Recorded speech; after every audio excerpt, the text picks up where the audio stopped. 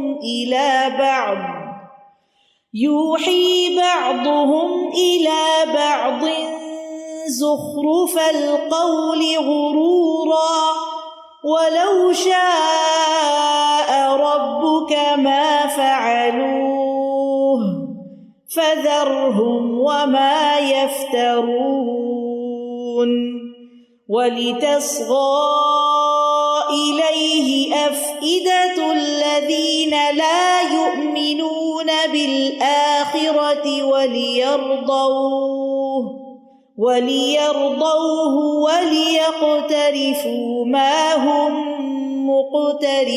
مقترفون أفغير الله أبتغي حكما وهو الذي أنزل إليكم الكتاب مفصلا والذين آتيناهم الكتاب يعلمون أنه منزل من ربك بالحق فلا تكونن من الممترين.